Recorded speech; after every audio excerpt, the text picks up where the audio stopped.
자, 그렇다면 왜 이런 운명이 우리의 삶과 전혀 동떨어진 것이 아닌가? 첫 번째 보겠습니다. 자, 손금 보세요. 남자는 왼손, 여자는 오른손. 자, 근데 보면은 일단 감정선부터 볼까? 여러분 저 감정선이 이제 위로 이렇게 쭉 뻗어 있는데 저 감정선이 뭔가 갈라져 있거나 조금 이렇게 돼 있으면 여러분들 예, 인격적으로 문제가 크흠 약간 있다라고 농담입니다. 아무튼 뭐 그런 게 있대요, 근데. 자, 그다음에 두뇌선입니다. 두뇌선. 두뇌선 같은 경우는 길고 또렷할수록 똑똑하다는 거예요. 선생님 저는 근데 또렷하지도 않고 길지도 않은데요. 다른 쪽을 한번 찾아보는 게. 자, 그다음에 마지막 생명선인데 생명선 같은 경우도 뚜렷하고 진하고 길면 길수록 좋거든요. 선생님 저는 짧게 잘려 있어요. 어떡하지? 장례식 먼저 아무튼 뭐 요런 느낌. 자, 아무튼 우리가 보는 요 손금, 요것도 어찌됐건 근데 손에 빗금이 그어져 있는 요 양식과 형태에 따라서 우리 운명이 이미 결정돼 있다. 요렇게 얘기할 수 있는 거겠죠? 근데 여러분들, 요거 믿습니까? 글쎄, 나는 잘 안 믿긴 하는데, 잘 안 믿긴 하는데. 근데 어찌됐건 가끔 여러분들 특히 이제 약간 썸녀나 썸남한테 손금 봐줄까 하면서 쓸데없는 플러팅하고 그러잖아. 그럴 때 이거 쓰잖아요. 예. 뭐 그럴 때만 운명이고 지금 운명 아니야? 예. 아무튼 이런 식으로 손금도 우리가 생각하는 것도 운명의 일종이에요. 그다음에 옆에 EXID 한이 선생님 굉장히 좋아하는 연예인인데 요 한이의 눈을 보면은 이게 도화살 메이크업이라고 하거든요. 근데 도화살이 뭐냐면 여러분들 그거야. 약간 사주팔자 개념이긴 한데 한마디로 이성을 이렇게 끌어들일 수 있는 그런 매력이나 그런 것들을 지닌 그런 팔자, 요거를 보통 도화살이라 그러거든요. 근데 요거 외에도 혹시 역마살이라고 들어봤니? 역마살? 한쪽에 정착하지 못하고 계속 이렇게 왔다 갔다 하는 그런 운명을 지니는 사람들, 그런 사람들이 가지고 있는 사주, 요걸 역마살이라 그러거든. 요런 것들을 다 우리의 어떤 삶과 다 연결되어 있는 운명적 요소라는 거죠. 근데 이것뿐만 아니라 애니메이션이나 영화에서도 이게 나온다는 거예요. 일단 오른쪽 우리 타 선생님 마블은 사실 이때 끝났다고 보는 게 맞지 않나 싶은 근데 아무튼 요 타노스가 핑거 세럼을 탁 치면서 나는 절대 피할 수 없는 존재다 이렇게 얘기했죠. 즉 나는 너희가 아무리 발악하고 아무리 피하려고 해도 절대 피할 수 없는 그런 존재이다. 이렇게 설명했던 거 기억나죠? 바로 한마디로 타노스 역시도 나 자신은 운명과도 같은 존재이다. 이렇게 이야기하고 있는 겁니다. 자, 나 옆에 너의 이름은 타키랑 미츠와 심지어 서로 살아갔던 시기와 그게 다 달라긴 했지만은 어찌됐건 그 둘은 무습이다. 무습이 한마디로 그 빨간 끈으로 이렇게 이어져 있었던 거 기억나지? 한마디로 둘은 이렇게 어찌됐건 간에 만나게 될 운명이었다. 그래서 이런 미디어나 예술 매체에서도 이런 운명에 대한 것들 내용이 굉장히 많이 나온다라는 거. 그래서 전혀 동떨어진 얘기가 아니라는 거. 자, 그래서 아모르 파티 보통 이제 그거 있잖아요. 산다는 게 뭐 그런 거지. 이거 있지? 이 노래 뭔지 알지? 그 아모르 파티가 바로 요 제목이거든요. 라틴어로 아모르 사랑해라 파티 운명. 한마디로 운명을 사랑하라는 뜻이 되겠습니다. 그 바르셀로나의 그 안수 파티 있지 얘들아? 그 파티가 요 파티거든요.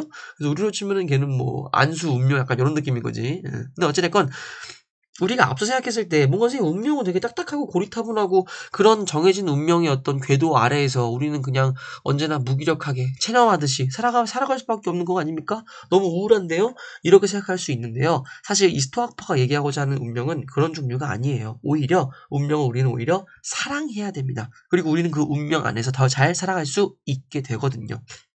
자, 그럼 본격적으로 또 스토아가 또 운명을 어떻게 얘기하는지. 자, 그래서 이 운명이라고 하는 것은 신적 이성에 따라 최선의 상태로 배열된 것들이겠지. 그래서 한마디로 세상에 있는 모든 것들은 이 운명, 신적 이성, 필연적 인과 법칙 등등 같은 말이라 그랬지? 혹은 자연법.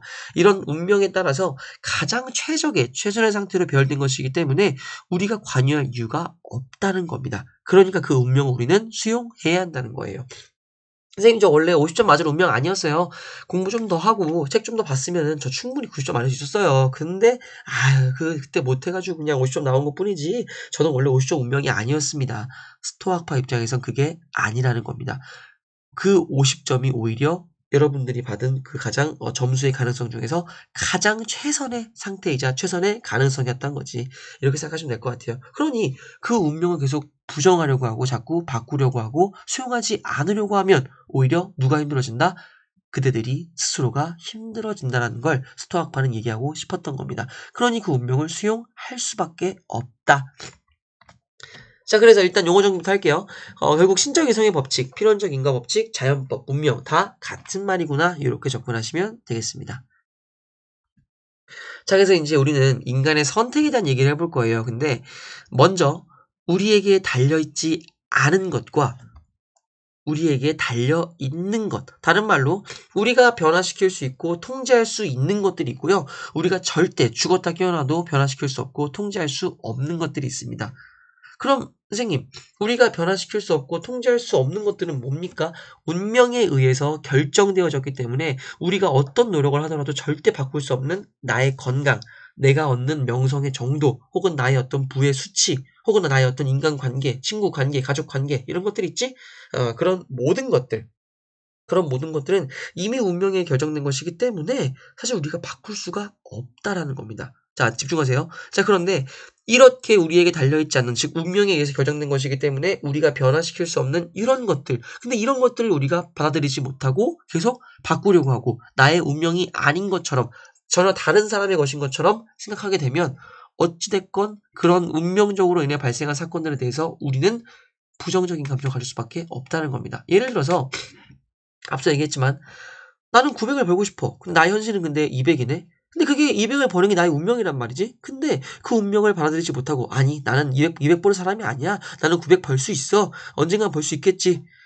그 나의 운명을 받아들이지 못하고 그 700만 원이라고 하는 그 간극을 자꾸자꾸 생각을 하다 보면은 체념하고 절망하고 아 정말 내가 그 돈을 벌 수 있을까? 스스로에 대해서 자괴감이 들고 두렵고 불안하고 그런 온갖 부정적인 감정들이 우리의 발목을 잡겠지?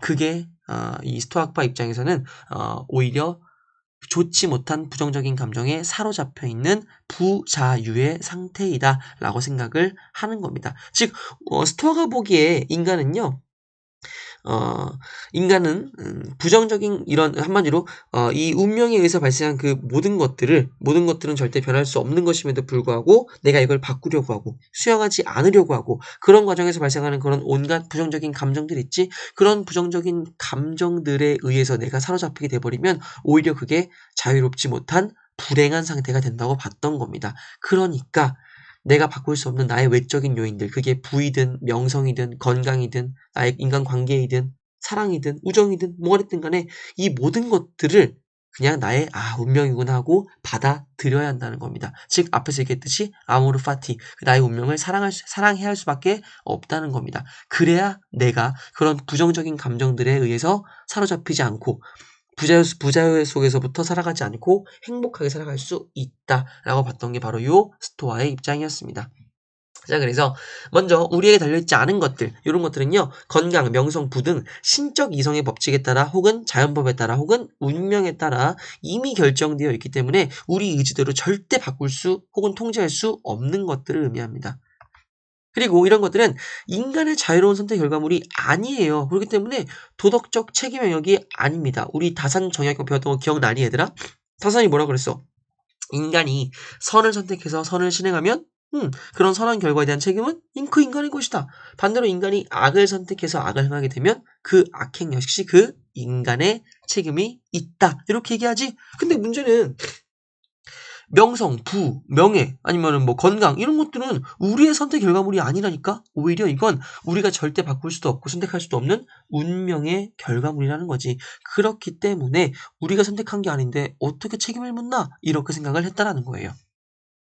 그리고 세 번째, 이런 것들은 또 우리 인간의 행복과도 전혀 무관합니다. 그렇기 때문에 이런 것들에 대한 금욕을 실천하는 금욕적 삶을 살아야 한다. 한마디로 내가 아무리 많은 돈을 얻고 싶고 높은 부를, 지위를 갖고 싶어도 내 운명이 그런 쪽으로 갈 수 없다고 한다면 혹은 내 운명이 그렇게 정해지지 않았다고 한다면은 오히려 우리는 그 내가 현재 바라고 있는 것과 나의 그 운명으로 인해 발생한 것들 사이에 그 간극으로 인해서 체념하고 슬퍼하고 두려워하고 화내하는 그런 분노하는 그런 부정적인 감정에 사로잡힐 수밖에 없다는 겁니다.